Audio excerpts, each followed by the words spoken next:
We are live. We're live on Facebook. Yes. Hello, everyone. Hello, everyone here on Zoom and on Facebook. Thank you for joining us with today's episode of Warriors of Light. We do this every Tuesdays and Thursdays with Africa's leading spiritual healers, uh, wellness experts, traditional and indigenous wisdom keepers, and epic humans all around. So we are here today with episode 30. Yes, I think, no, episode 12. We're doing episode 12 today with Nelisiwe. Hello, Nelisiwe. Thank you for joining us today. Hey, thank you for the invite. Hi, beloveds. Greetings to everybody. Thokozani bantu abadala. I'm really honored to be here.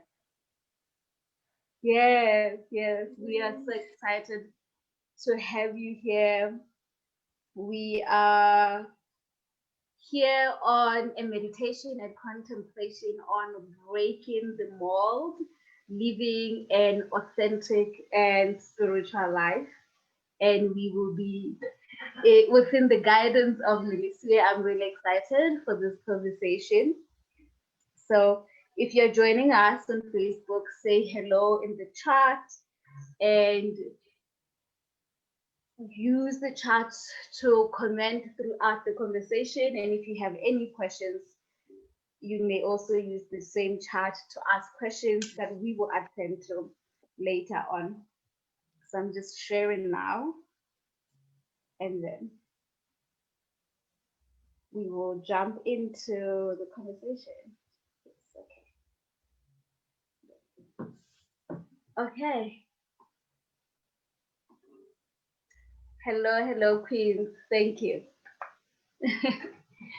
So yes, before we jump in, let us set sacred space so that the space is pristine and clear and blessed and filled with all the good things.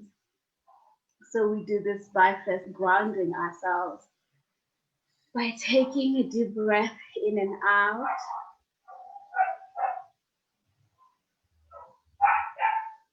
With the music being our dog, allowing yourself to move from the voice of the dog to your heart,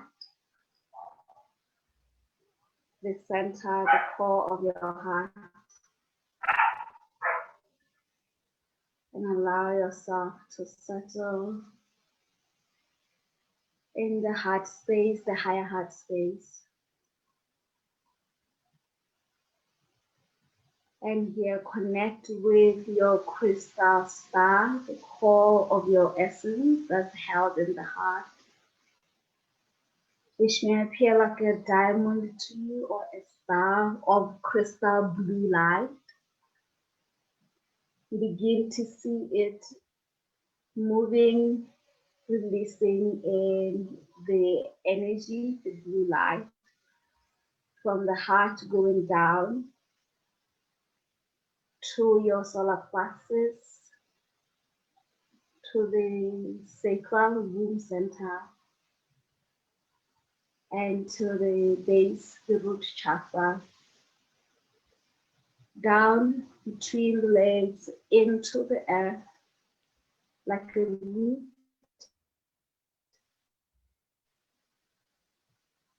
and going even more down past your earth star, the star that connects you with the earth, and going down even more to the galactic core, the heart of Gaia, Sophia, Man, Wenti, Nala, Tara. And with that, releasing all the energies of the week, of the day that you've been holding in your field, in your emotional, mental, spiritual, and physical body. And just imagine these fragments of energies is going down to the earth. So they are transmuted with unconditional unconditional love with the aurora light of the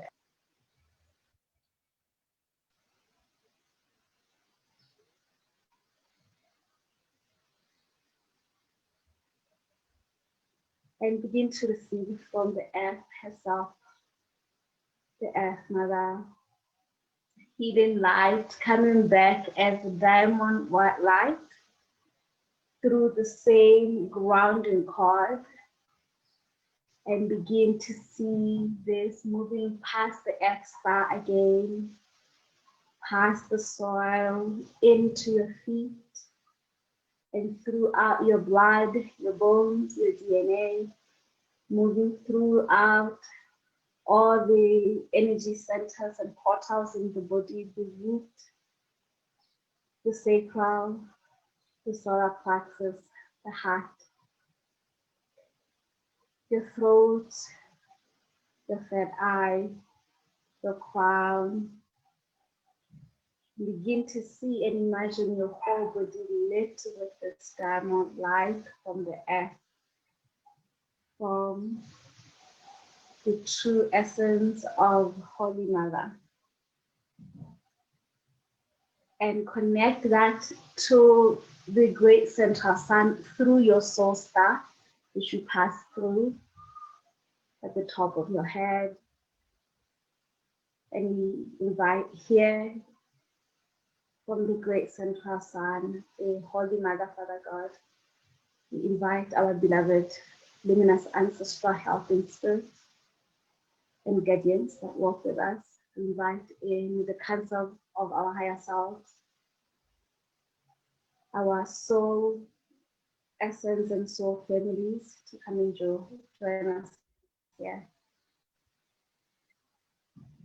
And we invite in Holy Light, Holy Grace, and Holy Spirit to grace us and to move through us as we speak, as we commune together as a family.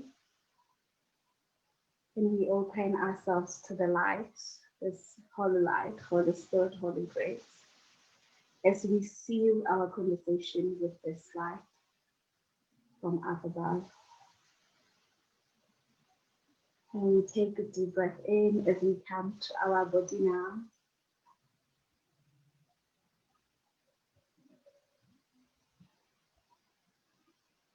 And we open our eyes.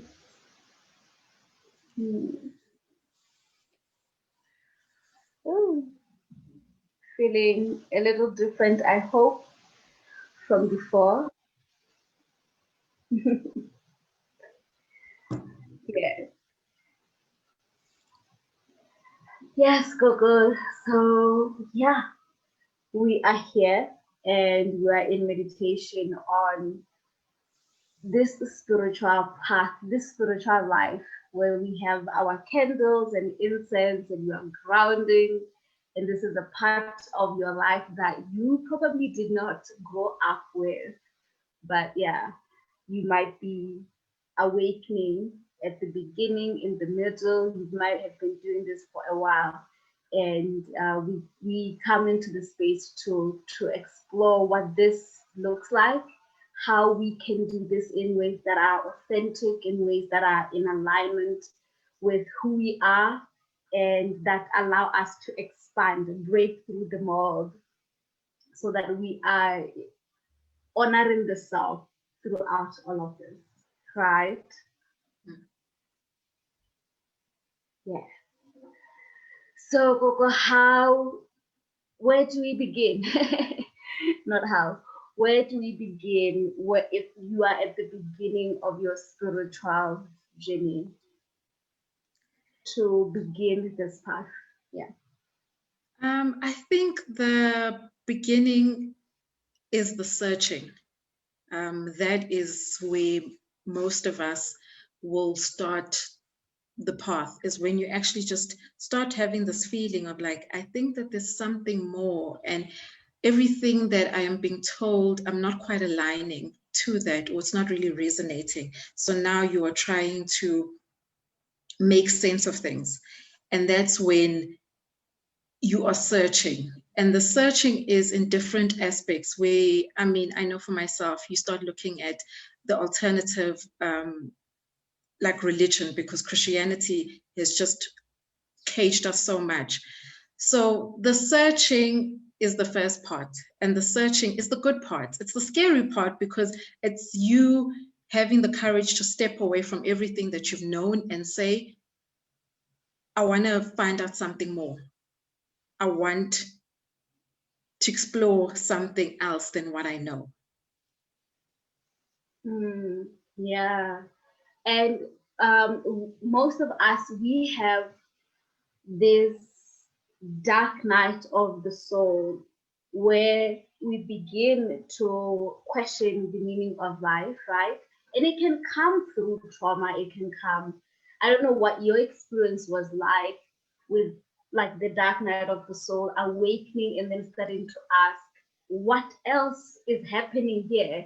For me, it was through a heartbreak. A boy broke my heart, and I was so shook by the heartbreak that when I couldn't even cry when I was in bed, I was sitting in my bed and I was in that state of sleep and awakefulness. Is that the word? Yes. And the thought came, and the thought was, what is the soul? Because I was like, something is in pain, something is in pain within me, and it feels like it's beyond my mind. And the thought came, what is the soul? And now I understand this was actually a higher self. It was what we call, like what we spoke about in the last episode, Amatongo were basically planting the beginning of the path by dropping that transmission of questioning what is experiencing this, and then that opened up my healing. So I'm just curious to know about for you what the dark night, and as Bogota was saying, the dark night of the soul is actually something that keeps coming back, but there is always the beginning dark night of the soul, which can be like the one that propels you to here. So how was your dark night of the soul, and where did it lead you in your personal journey? And all this, we are aware that this is different with each person. And it's just to open up so that we may understand, for those who are going through the dark night of the soul, whether it's the first one or the second or the third. I think 2020 was a dark night of the soul for everyone, but yeah. Oh, mine was bumpy. It was rough. It was actually my solar return. So in astrology, basically we say that, no, not my solar, my Saturn. So basically Saturn, the planet, is the disciplinarian, the hard energy that teaches us hard life lessons. And that comes every 28 years, the first 28 years, that will be your first Saturn return. And that is when my awakening happened. And sadly, because we've been conditioned to always want things to be perfect and romantic, there is always trauma that breaks you open. It makes me think of what Rumi said, the wound is where the light comes in. So it was the wound of me getting divorced. So I actually decided I was not in alignment with myself and in the marriage that I was in. And it was a long-term marriage, but I was not happy. And it was that courage of actually saying that I'm not myself. I want to be myself. I feel that I can't be myself in this position that I am, and everything else that just unravels, family, work life. And I was just not comfortable in myself, and I did not know where to reach out to. And obviously the counsel that people give you is, oh, go to church. So I did that. I was like, oh, okay, let me go to church. Let me be like intombazane righty, ngihambe ngesontweni, and I went to church and nothing resonated. I remember a doctor friend of mine said to me, oh no, you should go deeper, like try fasting, do this, keep your marriage, fight for it. But everything in me said, no, there's nothing to fight for yourself. And from there, I now needed to find other ways of connecting to something bigger than myself, because I did not have the energy. I did not have the strength. I did not know how I was going to get through. And that's when I burst into my spirituality. That's when I burst into my ancestors, where I was just on the floor, crying, saying, I need help, praying, I need help. And then from there, slowly, I started reading the right things, meeting the right people on the internet, meeting the right people in real life, and just starting to really bring myself together, because I felt so fragmented and so broken and not knowing who I was, that I was like, okay, firstly, let's just start with basics. What's your favorite color? And then I was like, I'm almost 30. I don't know my favorite color, And slowly, then I started building myself. Then I was like, okay, my ancestry. I've always been very, my father was very cultural. My mother was more religious. So I've lived in both worlds very comfortably also, because from early on, my family was always very supportive in my spiritual path, and trying to help me in whatever that they could do. So I've always been comfortable in both worlds, but I did not have a clear, firm grip in which world did I belong to. And that was where the confusion and the rockiness came from. And when I actually was able to find my footing in my own spirituality and build my own, that it's not going to look like how my father had it, it's not going to look like how my mother has it, it needs to be my one. And that's when it kind of started settling. So trauma definitely breaks you open, because it asks you, who are you? Who are you and what are you made of? And that's when you need to step out and realize that it's not just you in the physical, you come 100 behind you. So that's what you start now reaching into. And so in helping that and getting them to help you get stronger. Yes. And typically when we talk about this spiritual path, we talk about the disintegration of the old you, the old life. It's sometimes through that, as you're saying, that breaking, that you begin to question and yearn for more, or not yearn for more, realize that there is a deeper longing that you have been avoiding or covering through relationships, through careers, through other things, because we really like to keep ourselves busy so that we don't come to the self and to the center. And when you spoke about for you, it was, no, save me. I need to save me right now. This is the most important thing.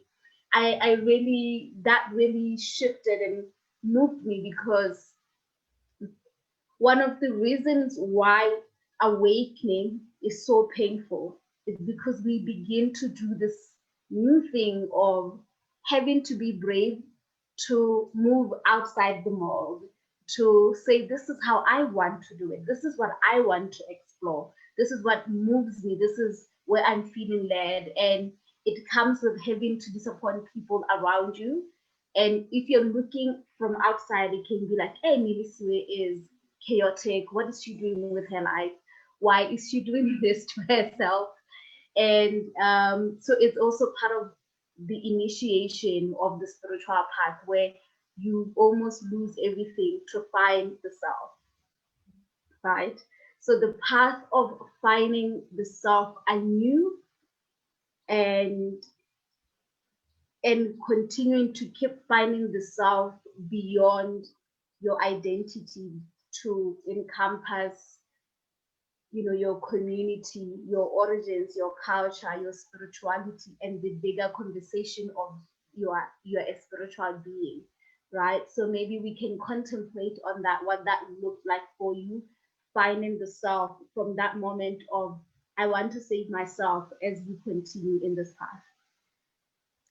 So for me, the next step from the searching becomes the discovering, and the discovering becomes everything. Just what you were saying is that it looks chaotic to the outside, but you're basically just figuring out little parts of yourself. For me, therapy was really huge for me. I think I went to therapy for about 4 to 5 years, diligently, just unpacking, my mind, because I think also another thing is that because you don't want to venture into thinking something else, you shut off your mind to so much. Like you're not just shutting off your mind to this thing that keeps on calling you, this longing, but now you start shutting off your mind to yourself.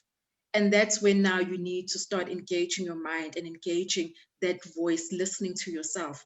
And that was for me like the very first step. From there on, it was really getting into my ancestry. And when I say ancestry, it is African spirituality for me, really understanding where do I come from, you know, why do I have these little quirks that I have?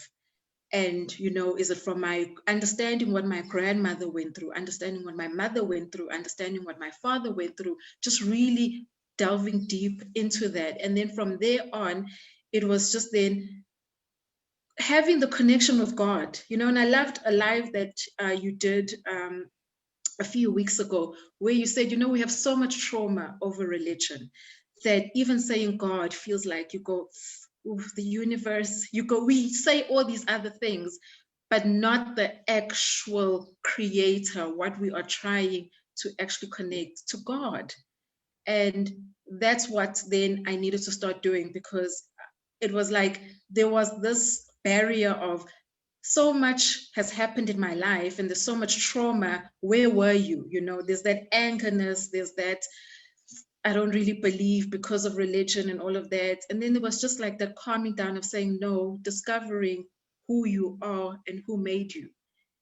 And now forming a relationship of trust, of faith, of love, of all these emotions that we have, that they're also normal. It's okay to be angry at God, you know, because you need to express that feeling, but we just don't stay in that feeling. We need to transcend it and then also get that help, you know, and get that warmth and that love.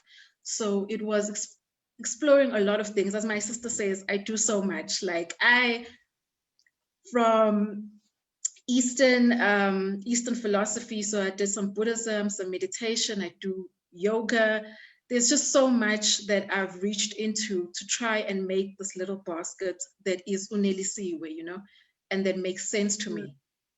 And not get lost also in all the information that's out there, because right now we know that spirituality is like the hip thing to do and the hip thing to be thinking, but are you really doing that deep work that's not love and light, you know, that's shadows, that's difficult, that is painful, you know? That is for me like the work that I really like delved deep in within myself.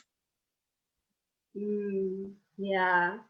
When I was in my psychology program, we were told that in on average, it takes 3 years for someone to see deep transformation in their life of therapy, 3 years of consistent therapy where they're coming either every week or twice a month.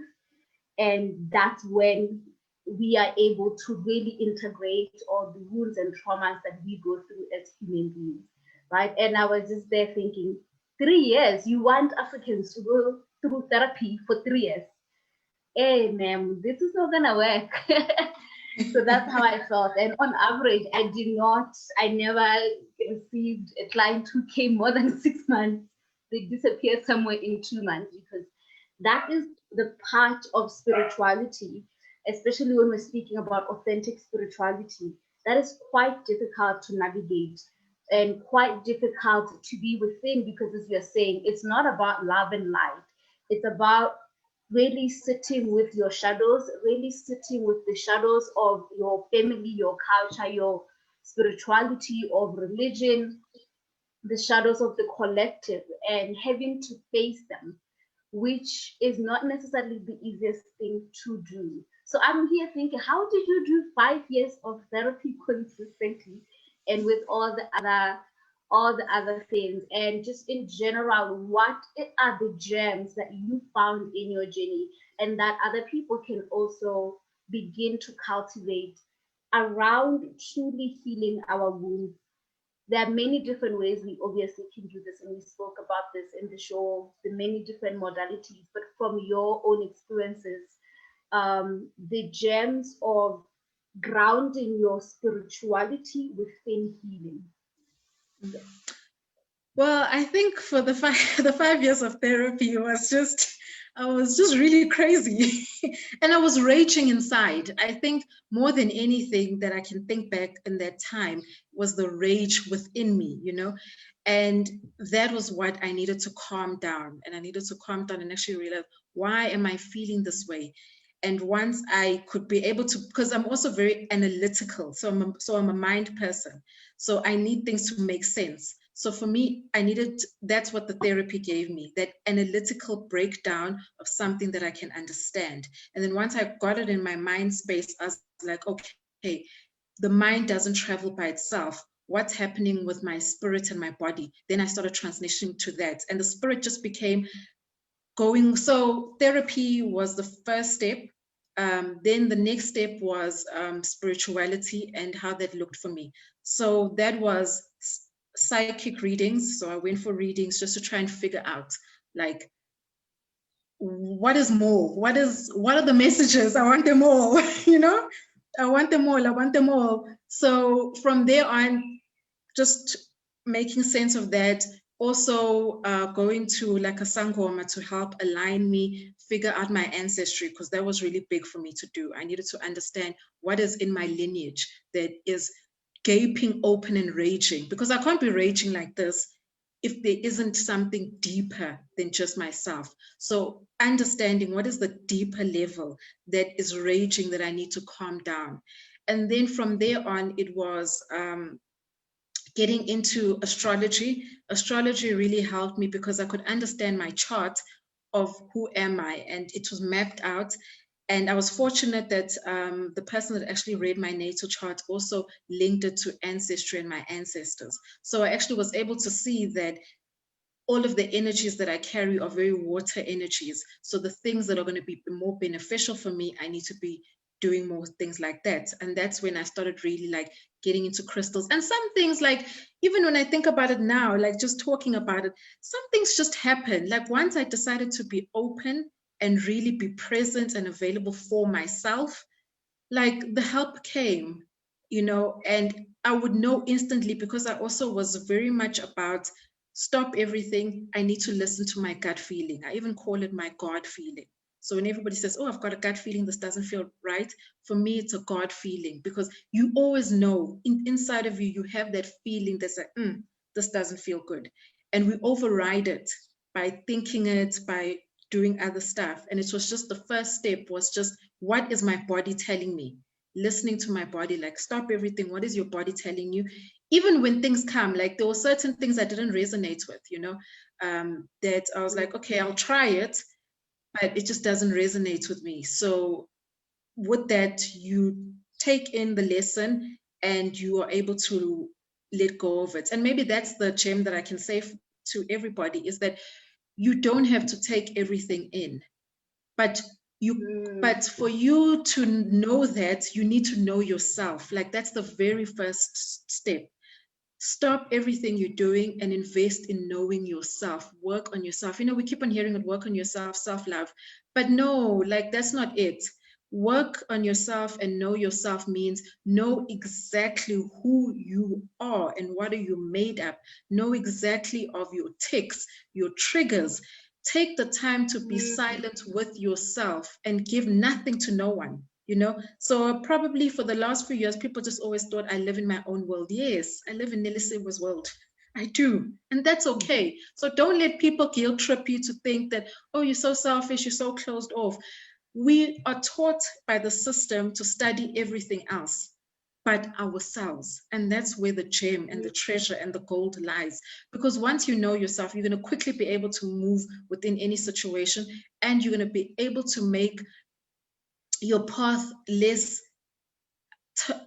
like there'll be less turmoil in your path, because you're not going to be going for everything, you know. You're going to know that this resonates with me, this I don't do, this, you know. Instead of always going with the crowd, always going for this, you can engage with it and be open, but you don't have to take on and now feel that you are caged and have to now do that, you know. So it's really the first step above everything else. There's a lot of tools out there. beautiful tools, therapy, as I mentioned, going for readings, meditation, yoga, really having that quiet space within yourself.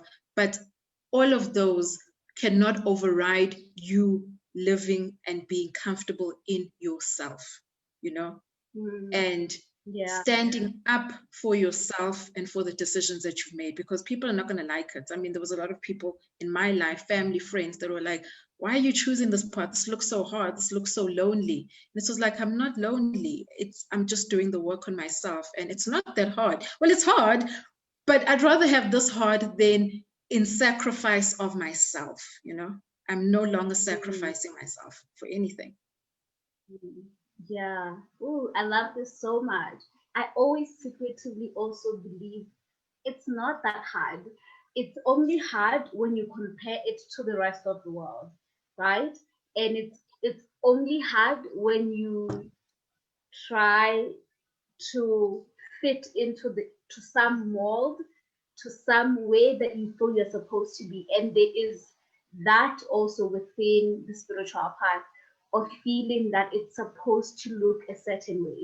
We look up to, the leading spiritual teachers and healers, and then we want to follow that. And this is part of what inspired this conversation on how to break your mold. And one of the things I love that you just talked about is the importance of discernment, of you making yourself the main voice, the main path, the main compass, even within spirituality, which is something that is quite mysterious. And yes, we are discovering how do you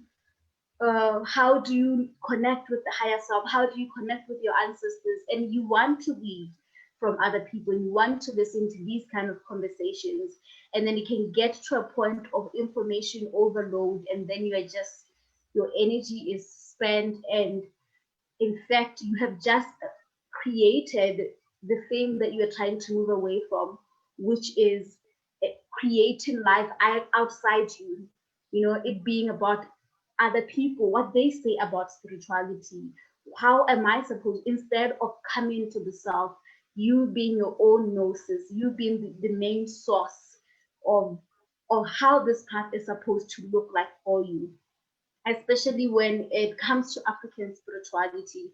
It feels for us, for this generation, because there wasn't growing up, this was not part of our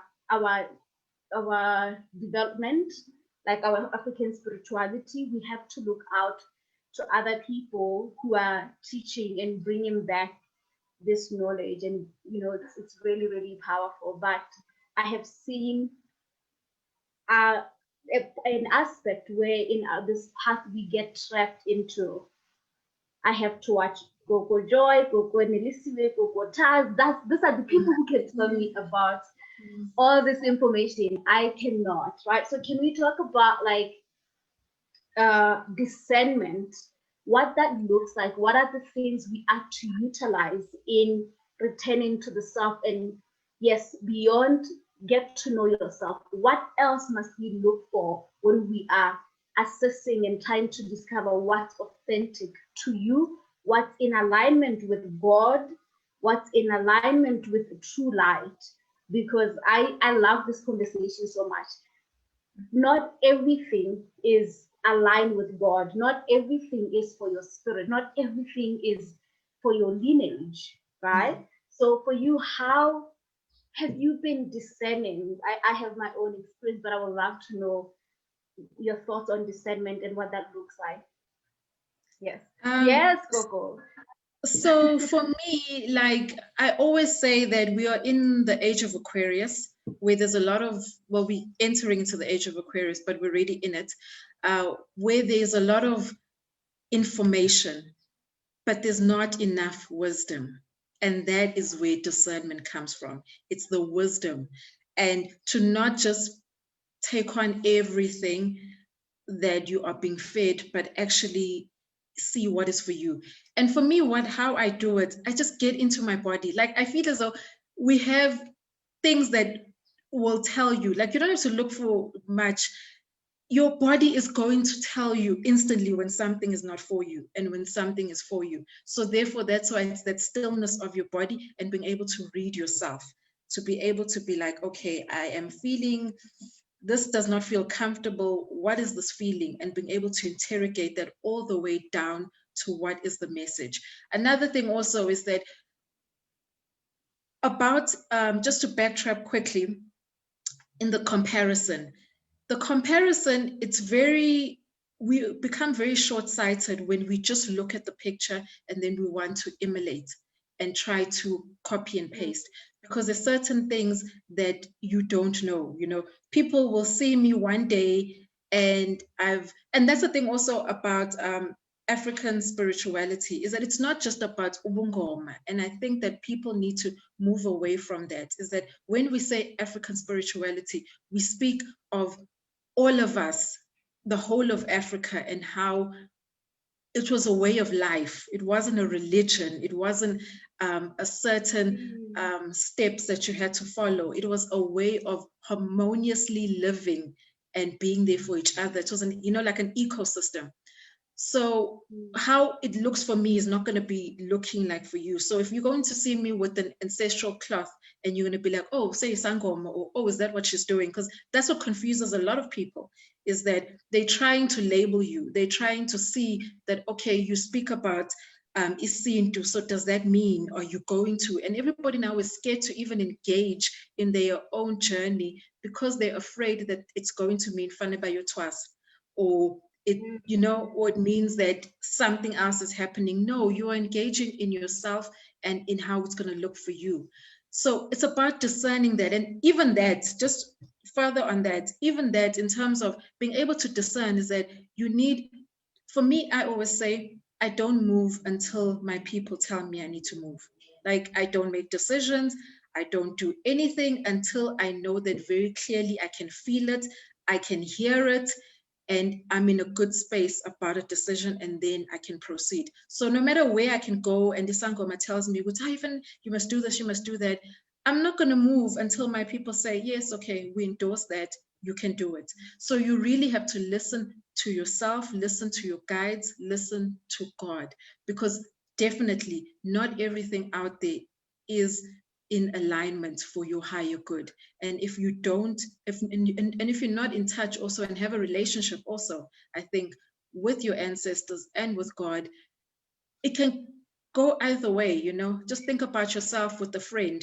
If you don't really get to know your friend really well and establish a good relationship, if somebody comes and tells you, oh, your friend said this and this and that, you might believe them. But if you have a good relationship with them, you'll be like, no, no, no, no, I know this person wouldn't do that. The same thing with your ancestors, the same thing with God, is that if somebody tells you something that is not in alignment to what you know and what you are told, don't do it. So really take time to cultivate, I think, the relationship. And when I say cultivate the relationship, I think now we make it very complicated, because we think it's supposed to look a certain way. It means I must sit for an hour cross-legged, or it means finding pasha every day. But cultivating a relationship is having that space and time to communicate, to always check in, just the same way that when you're building a relationship with like a human entity, it's the same with spirits. And with spirits, it's even better because it's deeper. You don't have to just be awake to do it. You are in your dreams, you are, in a meditative state, and you're making that connection. So it's making that time every single day to have that connection of back to grounding, back to, am I still in alignment with my greater good, and am I still in alignment with what God wants for me? Oh, I have so many things I want to share. This is so good. So two things came to mind. I had a conversation yesterday with one of my warriors, who's also a friend, and coming to African spirituality, awakening to that was a very big transformation for her. And we had a conversation where she spoke about her fears of ancestors, that they still exist. And for her, that fear looked like sometimes if she's in her room she's expecting them to pop out of the closet, and I turned and I told her, if a spirit pops out of the closet, know for sure that is not your ancestors, because your ancestors could never ever do something that they know will scare you like that, right? You must understand these are your people who absolutely love you. And she was telling me that this really changed her perception of all this. And it really made me think about another discernment we need to become aware of within true, authentic spirituality, which is even within the spirit realm, within things that are happening beyond other people, you must also discern in your body. If there is something that feels unsafe, then you must check in. Is this the voice of my true self? Is this the voice of my ancestors or my people? Right? So this is on top of discerning with human beings and teachers and guides, that the same thing has to happen also within your own field of just checking in. And it's so simple because we think that this relationship is absolutely unique from human relationships, but it's like, no, you can check in. If you have a friend and this friend does not have good intentions for you, you will feel it, in your body. Just, sometimes you say something and they respond and you're like, I just felt like there was something off, right? The same is true within spirituality. And this is one of the gems that I wanted to just like share with people as well in your path, to discern all throughout your journey, because there is tricksters, and some of the trickster energy is actually you. It could be your own voice, your own shadow. If you have not healed, that can literally say, yeah, go do this. And then you say, oh, that voice was my ancestors. And your ancestors are like, we could never say that to you. That's your unhealed shadow. So this is another thing that I wanted to share. And another thing I really resonated with was how we perceive African spirituality as a religion, as about Ubungoma, and we associate it with specific rituals and how it looks. A conversation I've also been having this week, because I'm doing a lot of God work, is how people believe that there is a separation between ancestors and God, and how you can't mix them.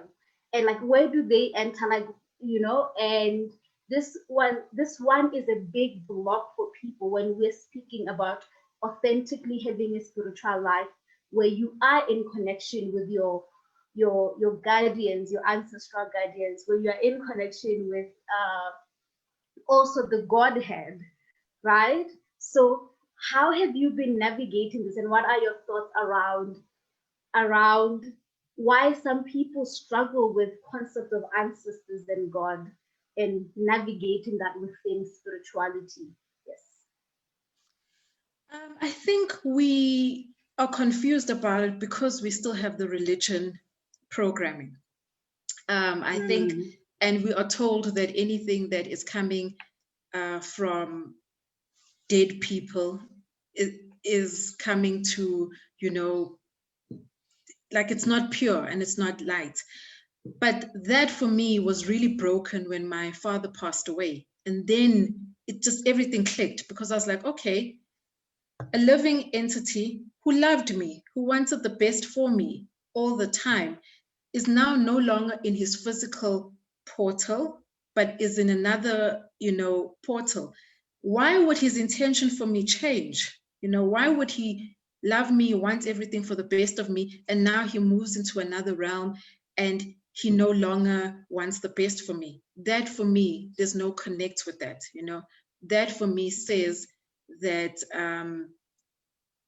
that's not true. My father still wants the best for me. So therefore my ancestors want the best for me, But with that also said, we need to also understand that not all of our ancestors, because our lineage, we mustn't look at it in a singular view of just your mother, your father, your grandfather, your grandmother, like just the four that we know.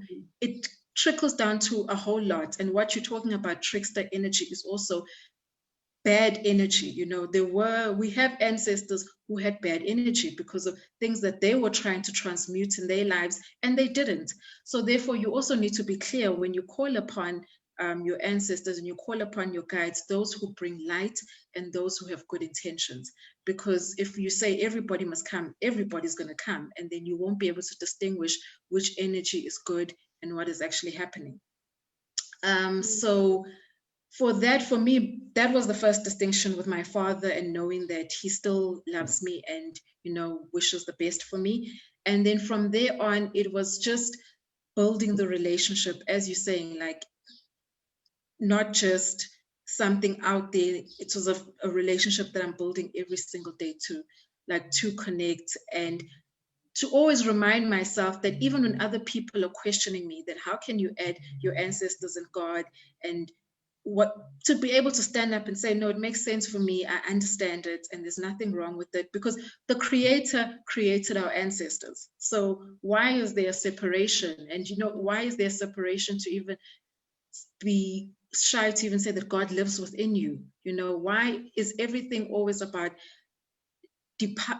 taking away your power so that you feel less than, so that you have to be asking for power to someone else, you know? So that's just the thing about being very clear about this distinction for it. Sit down, think about it.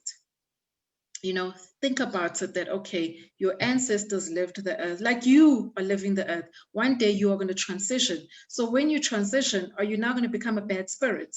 You know, so just, it's the deprogramming that we need to always keep on doing. And I always say it's about getting the white man out your head in terms of the colonizer and all of those rules that were put in our heads to disempower us from making that connection. Because once you align to your ancestors and you align to God, you are unstoppable. And when I say unstoppable, I don't mean that nothing bad is going to happen in your life. Things are going to still come and challenge you, but you are going to have tools in order to overcome that. You're going to have support that you didn't even know that could get you through so many things, you know. So it definitely, like, get the programming out your head. It's not true. It's not true at all. It's so heartbreaking. It's so heartbreaking because it's either we choose to separate from ancestors or we choose to separate from God, right? Because we have this idea of it's this or that. And it's this realm of duality that makes us believe that there's only this way or that way. You know, and this is why this conversation is so important to realize actually there are multidimensional paths and multidimensional ways of how you can do this. But the authority of God is always there. It's like a universal law. And the authority of your ancestral helping spirits is always there.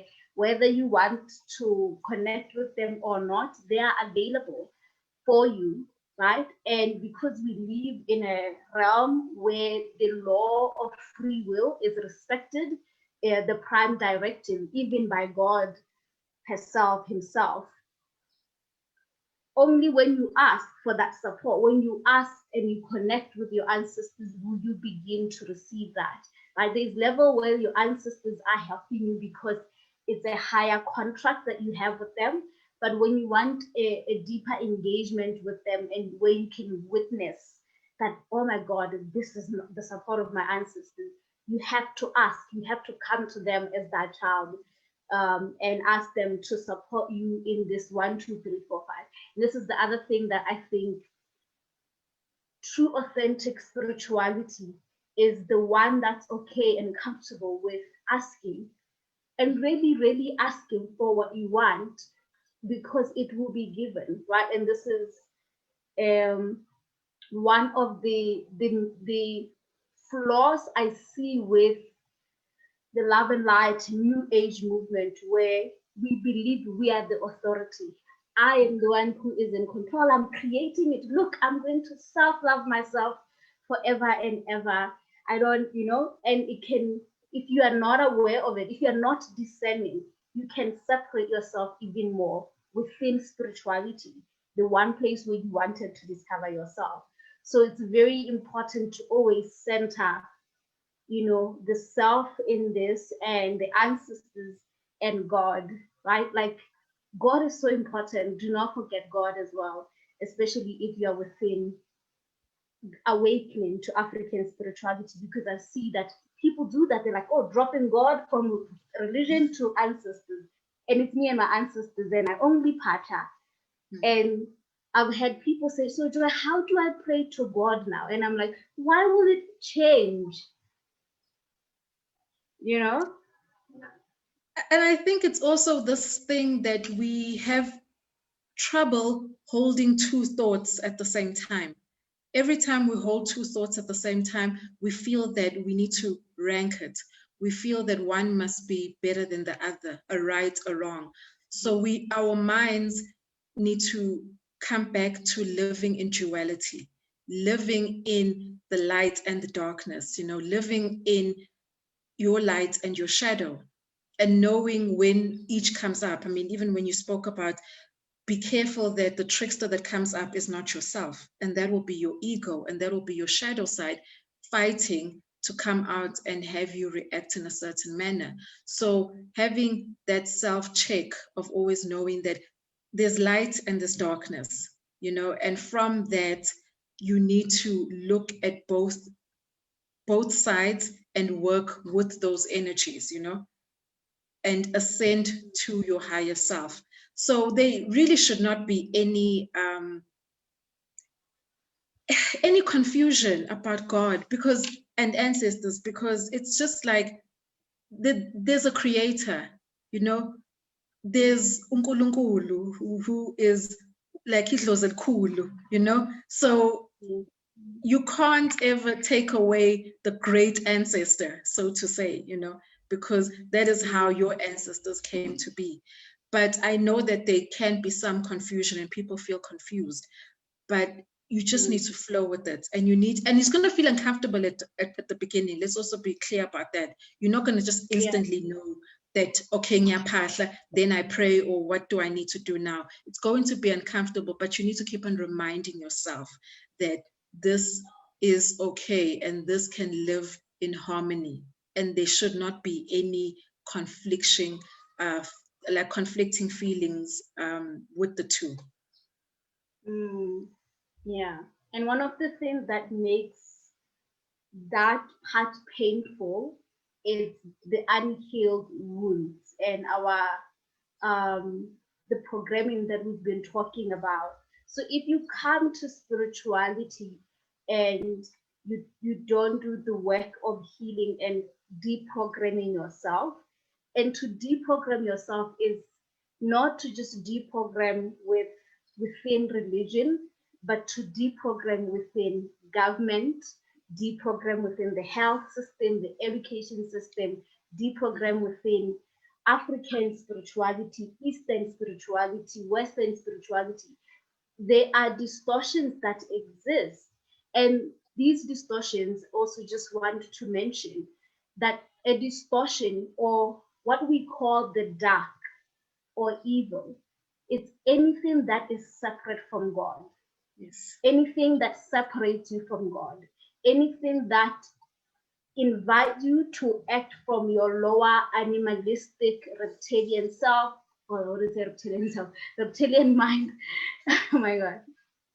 Where it's about say this to yourself and you are not thinking about other people. Because I think we also get really wrapped around what darkness looks like, and then we shut down and we don't want to engage. But it's very simple, because if anything that separates you from God, wherever you are separating yourself from other people, and because we are all one, wherever you're separating yourself from, even when you separate yourself from ancestors, it's really a separation from yourself, the collective self that you come from, right? So it's understanding that.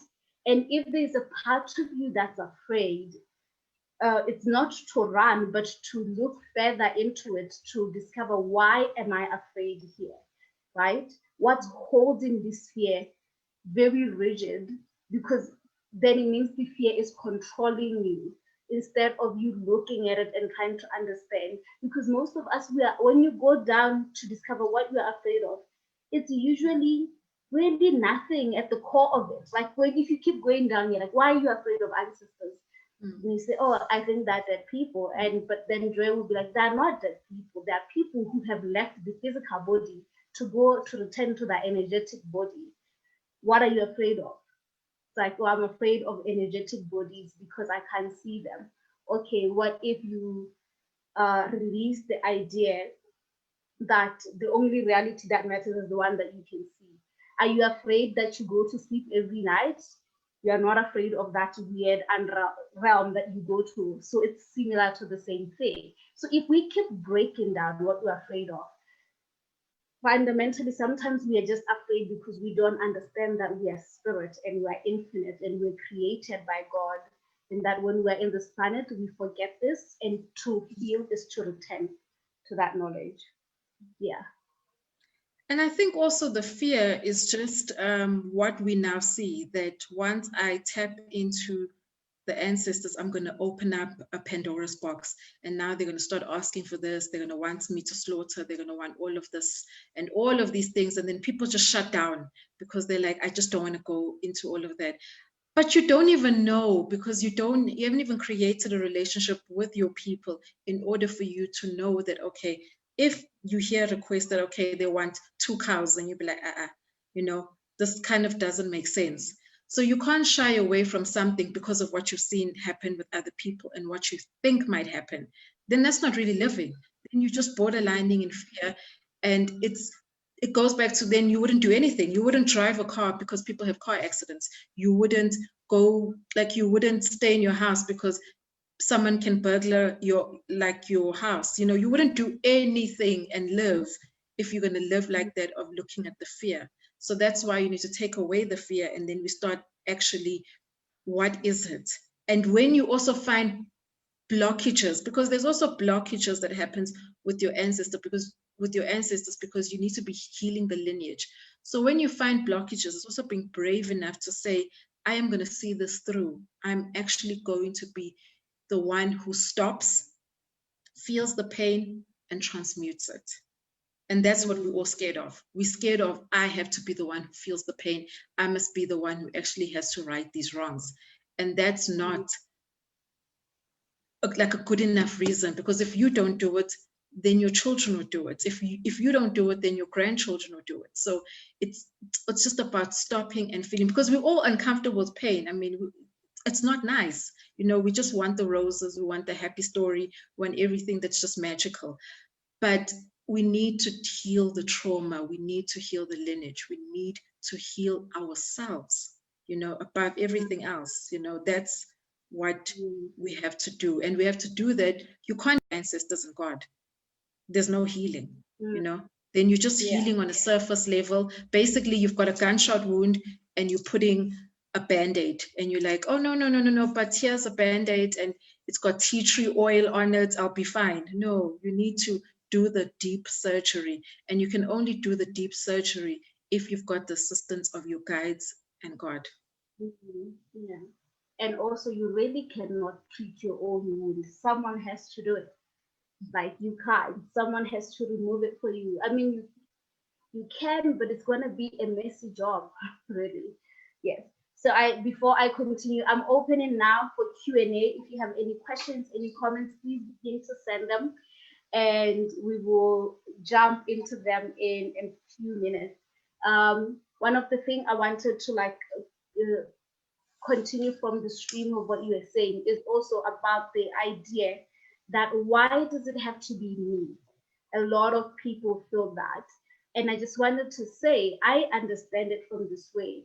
It's actually not that it's being forced on you, because we function with the prime directive that you have free will and that you can say no. It's actually about you choosing to do this for yourself and for your lineage, right? And if we can understand that, and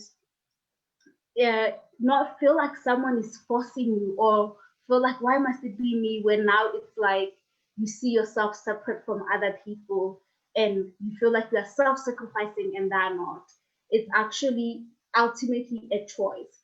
And there is a level where your soul chose to do this before it came to this planet, right? To be the one that wants to transmute and the one that is in the path, right? So you can dishonor that aspect of your higher self, of your soul that has led you here.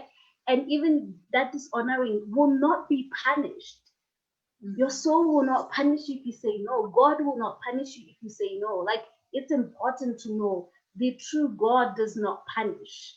That's not God. Anything that says you don't do it, that's not God, right? So if we can understand that ultimately, yes, your soul decided, I want to do this. I want to heal the self and the lineage, and then you are still given the parameter of free will that when you come here, you can still choose. You can still be like, oh, by the way, I don't want to do this anymore. Just want to live my regular life without having to heal. You will be respected. And as you're saying this, I remembered something I heard from a healer who was sharing about we grow up aspiring to create, most of us, generational wealth. We speak a lot about, like, I want to leave, things for my children, cars and food and cattle and so much money in the account. And that's great. You should do that if you are able and if that's your dream. But another greater thing that you could do is to leave generational wellness, generational consciousness, right? That is what you could also thrive for. So when you decided to heal and to heal yourself and the lineage, you are basically, allowing your lineage to finally be more connected to God and access all the divine laws and the natural laws of abundance and love and wealth, which will come naturally through generational consciousness. So every time after I had that, I was like, I want that.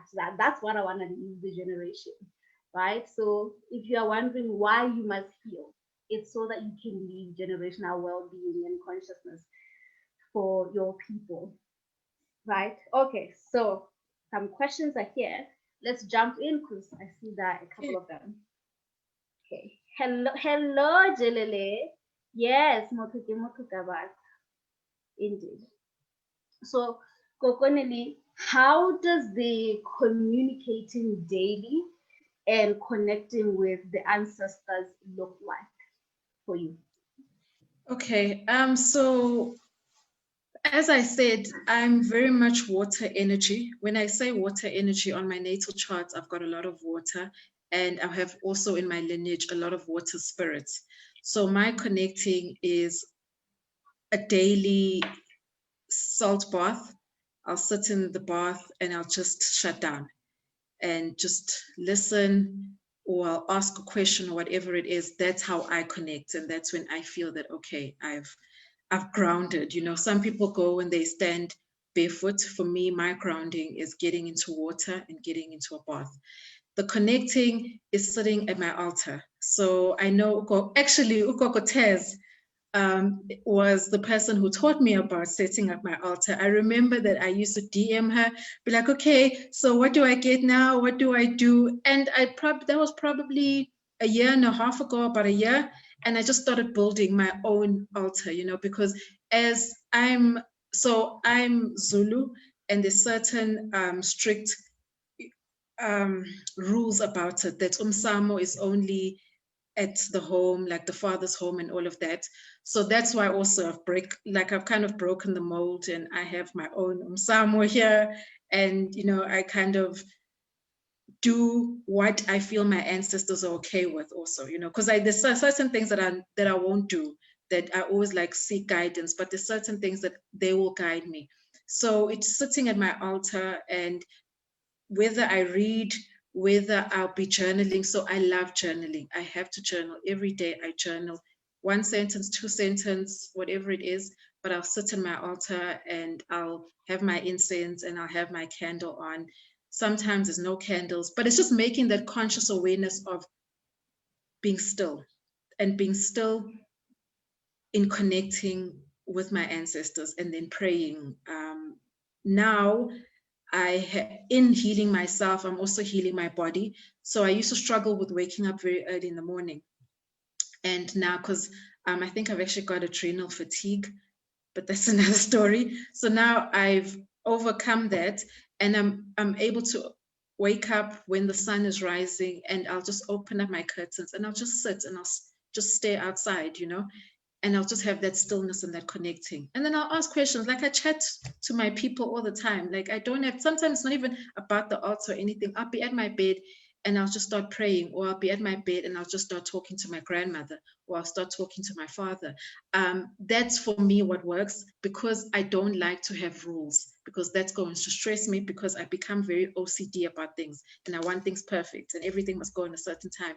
But if I just flow, like I'll be sitting and I'll be like, oh, okay, or thoughts will come and I'll just start talking, or I'll start writing, So that's my connection. And for me, there's a daily thing that I do just to ground myself, connect. For me, my grounding is connecting with my ancestors and God. Yes. Oh, I love that. I resonate with that. The talking to them all the time, wherever you are. So it even moves from it being a ritual to like a way of life. That's what you were speaking about earlier. Like it's just Yes. similar to how you could be checking in with a friend. There are no rules of when you can send them a text. You send them when you think of them. You're like, hey love, let's go for lunch. And that's how it's also available for you with the ancestors and the guides. So just to reiterate this, because I've asked this question so many times, how do you know you're speaking to your ancestors? Because this is very difficult for people, because they're like, what do you mean I'm talking to them in the bed? What does that really look like for you? It's different per person, but yeah, what do you mean by that? Okay, so what do I mean for that is, okay, I think in my head, I'll be speaking to them in my head, but how I'll know it's them, because I've created a relationship. So I know my grandmother, like she, and I can, like, there's a feeling that I get. I don't, like, that's a thing also of what is difficult with this. And that's why we're becoming airy-fairy when we talk about these things. It's so hard to put into words, because it's more of a feeling, it's more of a knowing, you know. But how it looks for me is that sometimes I can, like, it's just, yeah, it's such a difficult one. But sometimes I can smell, like I'll smell my dad's cologne that he used to use, and then I'll know that, okay, or I'll see something, because there's signs everywhere. And when I say signs, it's not you seeing 1111 on your phone. There's much more signs that the universe is constantly giving you, and your ancestors are constantly communicating with you. But you need to also be able to see them. But talking to them just looks like a conversation in my head. I think that's the best way that I can make it make sense.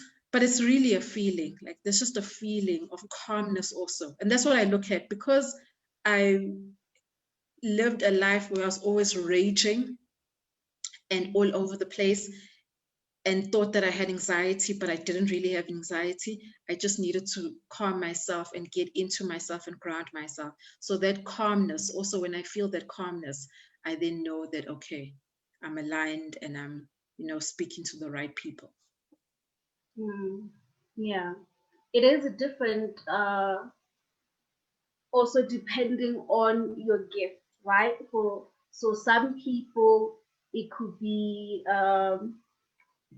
you see the visions, you can see grandmother's favorite dress just passing through, and you're like, oh, that must be grandmother.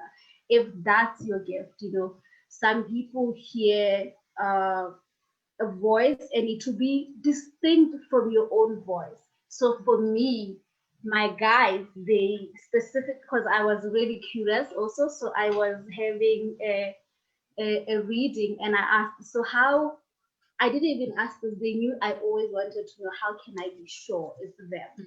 And they said, we are the voice that always speaks in aristocratic English, right? Like there's a voice that speaks in like almost Shakespeare-like, but not necessarily. Like it's like very authority that have, and it has always been there. And once they said that, I was like, oh yeah, there is a very particular different voice that's always in English that flows more eloquently than I do. Because for me, when I think, I'm like, oh my god, I can't wait, oh my god, like very modern with the thought as well. And I also mix Setswana and English when it's me. But with the guys, they said that's for us, this is the one. And when it's my grandmother, it's always in Setswana also. Like I always hear the stream coming in my language. Right. So it's just you begin to become aware of this as you go along. As like I mentioned, also depending on your gift, because for me, I am closeted, so I have the gift of knowing. So it just comes as information, and I just know things. So it's about practicing, and you will begin to see the difference between, because there's a question of how do you know between your soul's voice and your ancestors' voice, right? Yeah. Do you have some thoughts around how to the difference between the soul and I guess here meaning the higher self Yes, and so the the higher ancestors? self, the you, because that's also another thing that becomes difficult. So there's a lot of this path is there's a lot of hurdles, so to say, because the first hurdle is taking away the programming. Then the next one is all the other stuff, and then it becomes of me as a person, because I'm still Unelisiwe that has her own thoughts, that has her own higher self, apart from my ancestors. So now you always feel that you need to be juggling the two, but not really, because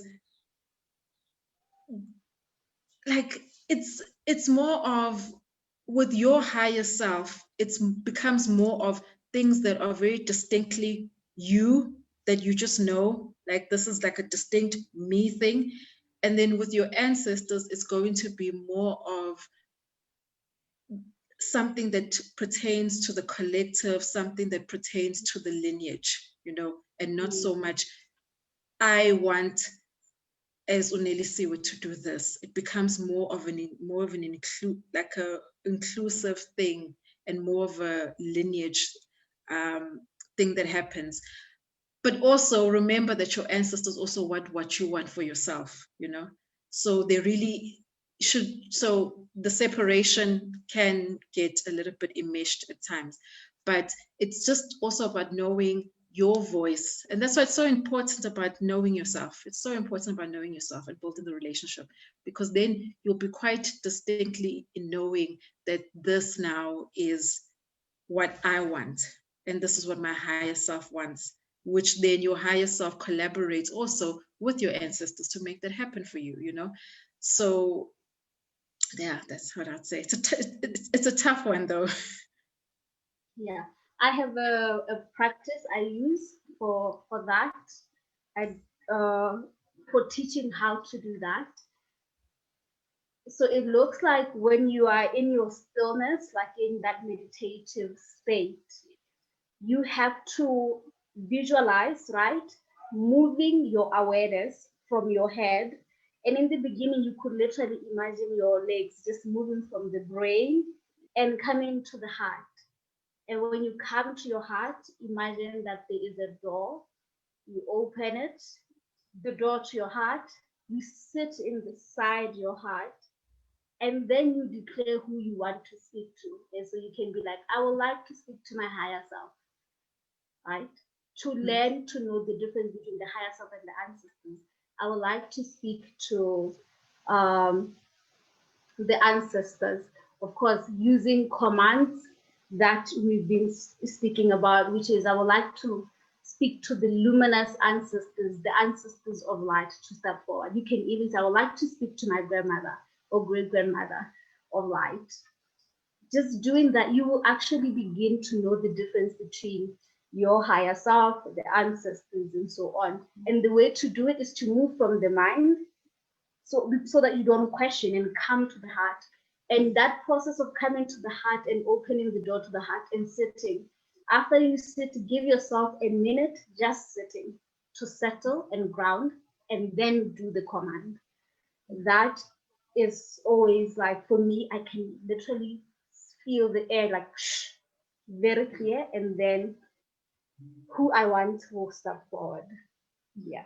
And that's why also, even with that practice that you have just shared with us, it also is about stillness. And this, once you find stillness, moving out of your head and moving out of the chitter chatter of where you're trying to make it make sense. So move in stillness and move into your heart space. So I really love that. I'm actually going to do that. It is quite powerful. Okay, so there was another question on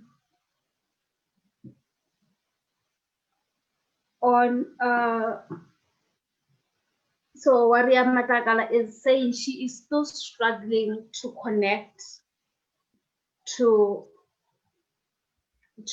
ancestors and God at the same time. Like, that's very difficult for her. So she was asking if you could elaborate on a way that she could navigate that.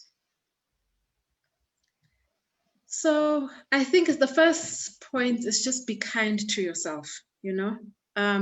It's good that you are aware of it, but don't be hard on yourself, because, you know, the more that you are hard, the more that you make it a struggle. So what you just need to do is, I think it forms part of what Joy was talking about now, in terms of getting into the stillness and moving into your heart space. Because in your heart space, you will find God and your ancestors there, that they won't be separated, you know. So it's about, find your quiet spots in like in your house, and just pray. And after praying, then just start, as you're praying also, you can be talking, because when we say pray, it doesn't mean you are now, there's a stop and there's a start, because that's what even people ask, like, how, like, for Pasha, how do I do it? It's the same thing as a prayer. It's the same thing as a conversation. You know, yes, there are a few steps at the beginning that you need to, like, you know, speak the clan names and, you know, invite those energies in, but it's the same effort. So start in your mind, not separating it, you know, being able to have that quiet space of connecting at the same time, and knowing that there's nothing separate between those two entities. You know, even to say two entities is even an illusion, because they're not, you know, it's the same entity represented like in different ways. But be kind to yourself, really be kind with yourself. Don't push yourself, but also practice it every day, even if it's 5 minutes. Practice every day of just that stillness into your heart space, where you pray and where you say, I'm speaking now to my ancestors, I'm speaking to God. Please help me with this. I'm struggling with this. How do I overcome this? Yes, definitely. There is no difference at all between how you communicate with them. Another practical, because I am like the queen of how do we do that practically. So when we pasha, most of us, we tend to, you know, do this, right?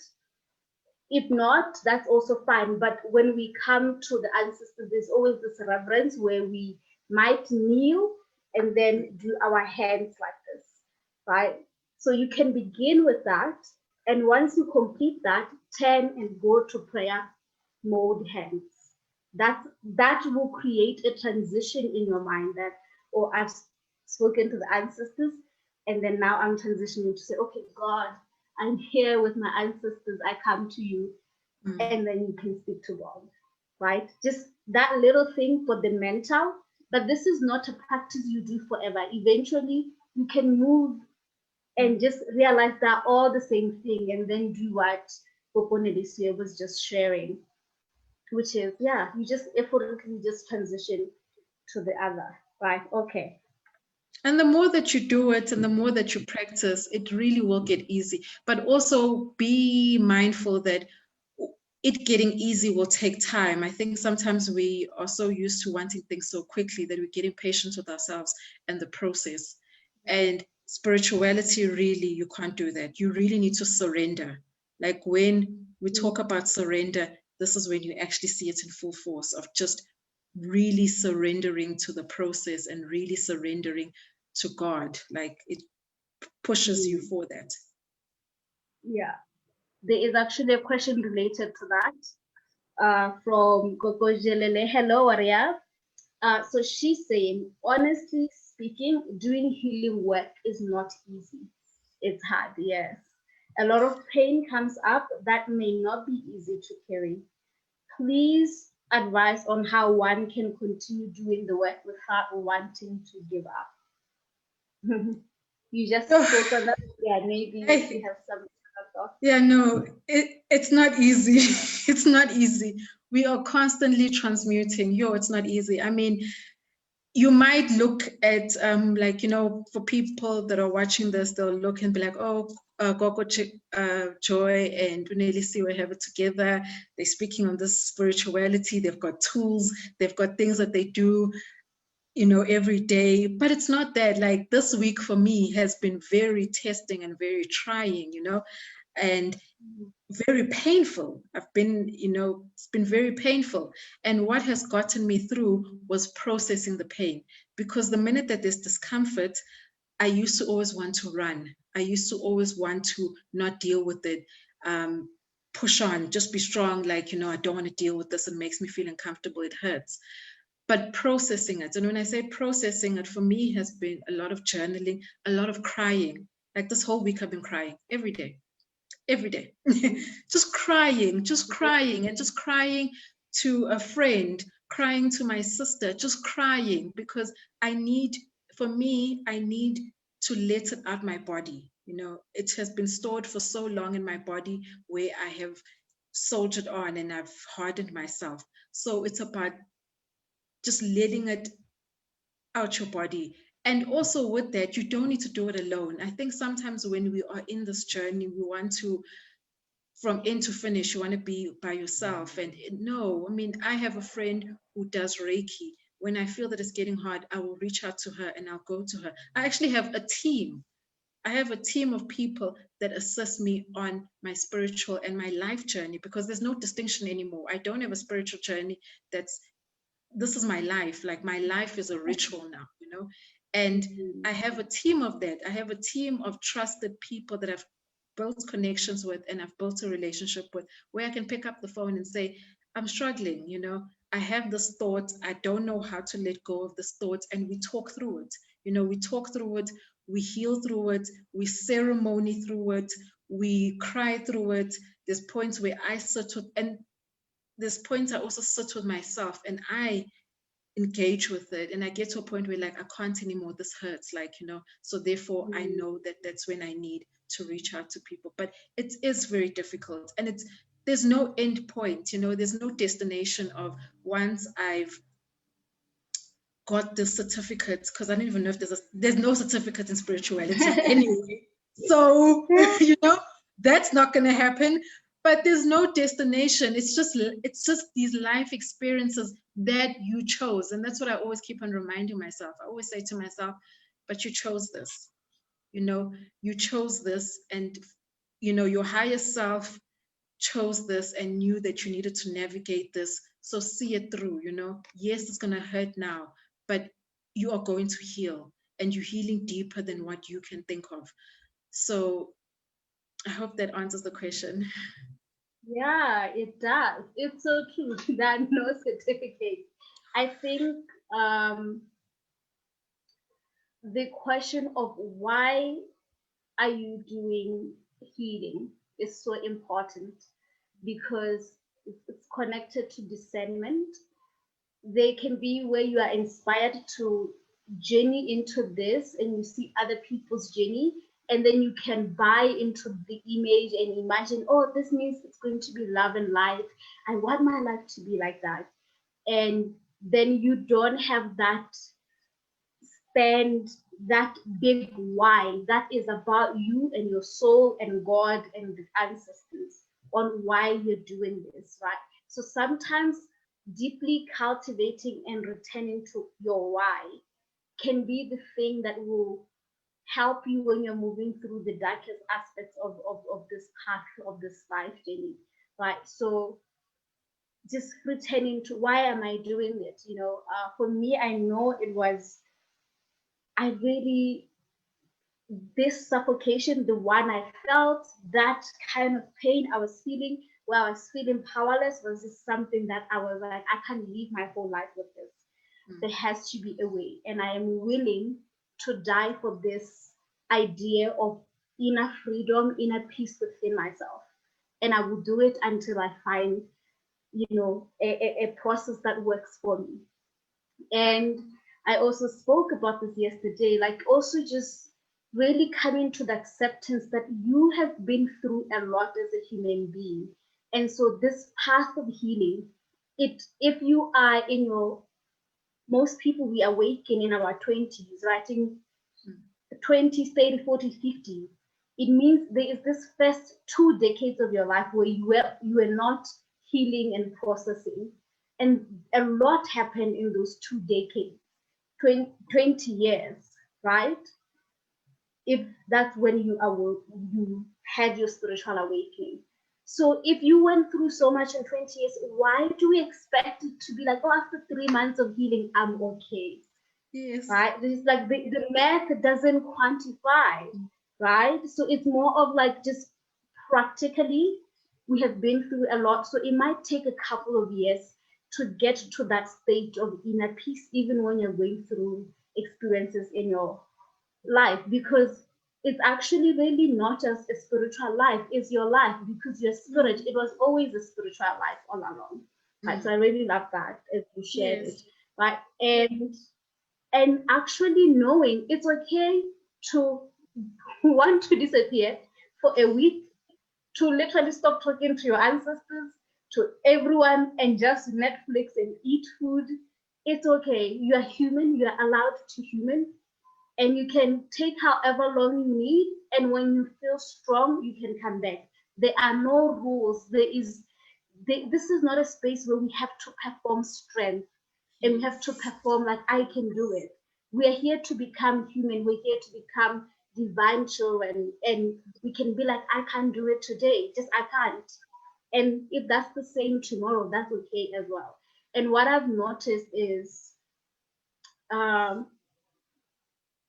can we ever ultimately feel an ever flowing of inner peace, an ever flowing of abundance and love? Yes, as long as you move away from the idea that it looks some type of way. It's actually an inner thing where you could be in the greatest pain of your life, but there is something within you that is not moving. Like this center, that's like, this is so painful. I'm crying right now, but I'm okay at the same time, And what I've noticed with healing is whatever is currently your greatest pain, the first time you begin to heal it, it takes maybe 2 hours to be in that pain and you feel like you can't move through it. And then you try again, and the next time it will take you 1.5 hours. You try again, 6 months later, it will take you 30 minutes to move through a painful. And one day you wake up and you realize, oh, it was 5 minutes. And one day it happens and nothing. There is no reaction from you. Like if something used to trigger you, you're now like, is that person shouting at me? Nothing is happening to me though. That is healing. When you are now in control of your inner world and your emotions, and you are no longer controlled by what's happening outside. Something will always be happening in your life. People will say things about you. You'll fight with people. It's part of life. It's part of being in this planet. But what's happening inside you, when we heal, that's what we are healing. So that it's not being led by the outside world. No, Yeah. and that's like very true also about there's layers in healing, You might engage on something and think, oh, I'm totally done with this. And then something will happen that will actually say, no, deepen this healing, really get it. And you must also be open to that and not get angry at yourself to be like, oh no, but I thought I was done with this. And that's also another human conditioning, is that we're the only species that wants things to stay constantly the same. You know, nature, animals, they understand that seasons are changing and that in that change, their lives are changing. So they start preparing for that, you know, and they start living in that way. But we want to hold on and have everything the same thing. And also with the healing, don't be stuck on the healing. And that's what I'm also talking to myself on this, is that don't get stuck too much on the healing, but have a balance of also living, you know, live. Mm-hmm. It's okay. You can still be doing it at the same time. It's not an either or, you know, we live in duality, that in your living, you're also healing, and let it merge together to become one thing. Because we can get so stuck in, I'm doing the work, I'm shadow working, I'm journaling, I'm seeing this person, I'm in this consultation. But are you living? You know, you need to also live. And that's also how you are the greatest service to God. Because I feel as though when you are your best self, that is when you are worshiping. You know, praise and worship, we always thought praise and worship was just, I get to church early, I do the singing. And no, praise and worship means that you are living your best self, you know, your most healed self, your most aware self. That is how you praise God. You know, that is how Mm. God feels, if they feel in that way of like, oh, you know, my child is actually doing it. And that's what we need to get back into, you know. Mhm. Ooh, hallelujah. I love that. Yes. That is so true. Okay, so one last question for the day. Hello, Coco Constance. This is from here on Zoom. So, Coco Constance is our beautiful sister coming from the US. So, she's saying, I think it will be easier to communicate with my ancestors when I am on the continent than when I'm on the US. I also believe generational healing will deepen when my ancestors through me have returned to the continent. Do you have some thoughts around that? Nelisiwe? So I understand where that comes in, because I mean, I have friends in the US, and you know, sometimes when I talk to them, the longing that one has to not be where your ancestors are from, that we take for granted, that okay, I'm born in South Africa, everybody is here, you know, their graves are here, I can just go. We take that so for granted because it's just here. But for people that don't have that, I can only imagine how fragmented um, the the like how fragmented you feel and the longing you feel for that connection. So for as an answer for that, it's also, do not dwell in that, because spirit is not in a place. Spirit lives, you know, outside of this realm, you know. So we can't also bottle ourselves down to location and say, okay, but you know, this is how I want to feel. Spirit is infinite, and spirit and our ancestors are living infinite. Yes, I think the connection can be deepened when you walk the earth that they walked, and you can get that feeling, but it does not stop you from not cultivating and strengthening the relationship based on where you are now. Mm, yeah. I perceive it this way, Google Constance, that what you're speaking of, what is in Africa is the ancestral memory. And yes, when you do come to Africa, there is going to be a different experience because the memory is held by the land in Africa. But your ancestors, they came with you, they came with your people.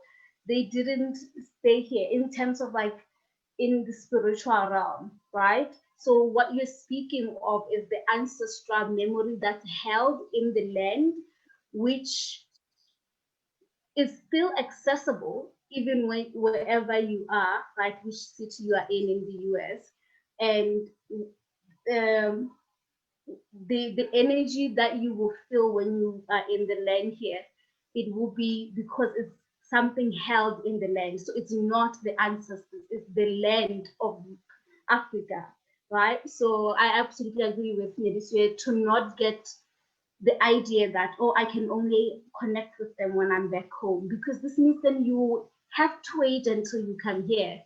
And they're literally just surrounding me and they're like, but we're here, child, talk to us. So yes, begin to commune with them now. Yeah, thank you. Oh, this has been so wonderful. Thank you so much, Nelisiwe. This I loved it. Loved it. And this is also the same comments I'm seeing coming in from everyone. Matsidiso loved the conversation. Tabita found this very liberating. Jalele is thankful for what you said about we are healing. As much as we are healing, we are also leaving. And yeah, everyone is grateful. Thank you so much for joining us today. So the Taz is here. She's like, so good. Thank you, Queen, for so good. This has been so beautiful. I love it. This is also Ruthie is also coming from the US. Thank you so much for joining us, sisters in the diaspora. We are grateful to be here to journey with you back to uh, this memory of our ancestors. And Nyakalo is saying, thank you, kind greetings, kind soul. She's in Botswana. So this was beautiful. Yeah. Thank you. So share them more on how can people engage with you and your work. You do a lot of like exciting things. So maybe you can share with them a little bit on that. Yes, so I'm part of a awesome company called Ikambi Natural Healing, and we do really exciting work in terms of holistic health and holistic living. So you can find me on there in all of our, so we have a YouTube, Facebook and Instagram, and all of it, you'll find it as Ikambi Natural Healing. And we hold Sunday sessions. So bi-weekly, we'll have a Sunday session where we'll go into depth about natural healing. We'll have guests on that will talk about different aspects of healing and healing yourself, and people that you can actually connect with to to help you and assist you on your journey. So it is really holistic. And when I say holistic, we really look at your mind, your body, and your soul, and how you can cultivate that and you can actually become a better you, and the tools that are actually out there. So you can find me there in my own personal capacity. You can find me on Hippie with the Porsche, because I'm such a hippie.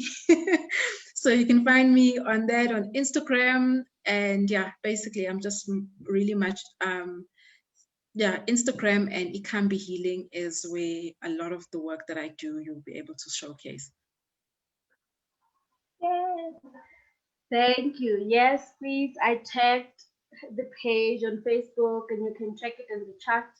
The name for it can be the amazing conversation happening in your platforms are so beautiful. I never miss them. Last week was so powerful on Natural Joy. I was also in the platform a couple of weeks back on mental hygiene.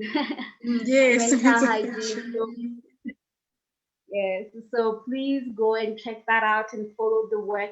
There's just so much beautiful spaces that are being curated by African people within the spiritual path, the spiritual living, essentially, which is still life altogether. Yes. So utilize these resources to support yourself and just come to the acceptance that this is your life and it's just similar to like the way you will take care of your body by eating good food and exercising. It's the same thing.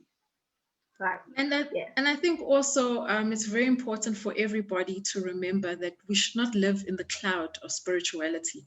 We need to live in the light of it.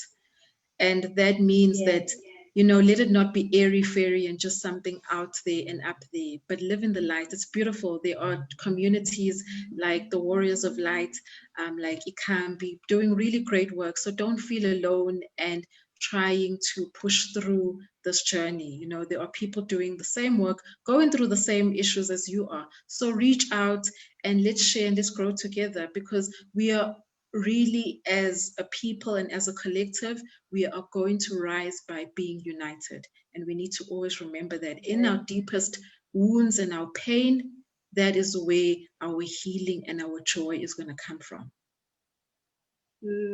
Yes. Now I'm remembering something you're going to share with us before we wrap up, which is why today is important. Yes. Oh, yeah. Yes. So just before I hopped onto the call, I was like, so initially when we spoke and you asked me which date would I like, and you were like, oh, it's Friday, fine. Already I knew. I was like, Friday the 13th. I was like, yes, I want that date. Okay, simply because before the patriarchal system came into check, Friday the 13th was a very sacred day because it's actually the day to celebrate the goddess in her full light. Friday is ruled by Venus, which is the divine feminine energy. And we all know that as divine, as we channel the divine feminine as woman, we have 13 monthly cycles. And that 13 number then is also very powerful because that's on the 13th day we ovulate. So 13 carries such a powerful number for the divine feminine. And today is when we actually at our peak in order to harness that energy, the energy of healing, the energy of tapping into the divine feminine energy to heal us, to awaken us, and to enlighten us in what we're doing. So today is very special, and I'm really honored to be on this platform because I know you do so much beautiful work in harnessing the divine feminine energy in all of us. And it's not just isolated also to just men, or just to women. It's collectively, we all carry that energy in us. So today is a beautiful day for honoring the goddess and honoring that beautiful energy. I love it so much. When you talk about the number 13, we also have the 13 original clan grandmothers that basically are holding energetically in the etheric the energy of our earth mother. So these clan grandmothers, they represent all the clans of the human race, the 13 main ones. This means this is the best time to be also calling in your grandmother energy. Like for us in African spirituality, the grandmother plays such a big role. So you want to because there's still a couple of hours before the day ends. If you want to maybe do something to connect to the potent energy, perhaps you can connect with your grandmother and just commune with her or the clan grandmothers, just to do some healing. One of the process that we can do is to call in the energy of the mother, the cosmic mother, the cosmic grandmother, the goddess, whenever we're feeling a little bit down, to just be held and bask in that love, right? So this is maybe something you can do. I love this. So thank you so much, Coco, for sharing. I love everything divine feminine work. Yes, so good. So thank you, everyone. We are doing this again next week, Tuesday and Friday. We are ending this series by end of November, and then we close for the year. So keep coming. We have 4 more guests to go. Really exciting conversations coming up. And you can catch up with all the replays on YouTube or Facebook page. But if you're not on Facebook, our YouTube channel, Joy Mhani, and our podcast, which is on Podbean. If you search for What Else of Life Show, you will be able to see it and you can catch up. And the replay for this conversation will be live tomorrow at 5 p.m. We do every replays at 24 hours later. So you can check it out and share with your community. These conversations are so profound. I'm always mind blown. So please share with your community, invite your friends so that we can heal collectively and basically, cultivate authentic spiritual journeys as African people and just, honor God through living, healing, being our spiritual selves. Yes. Good night, everyone. Thank you. Yeah. Bye.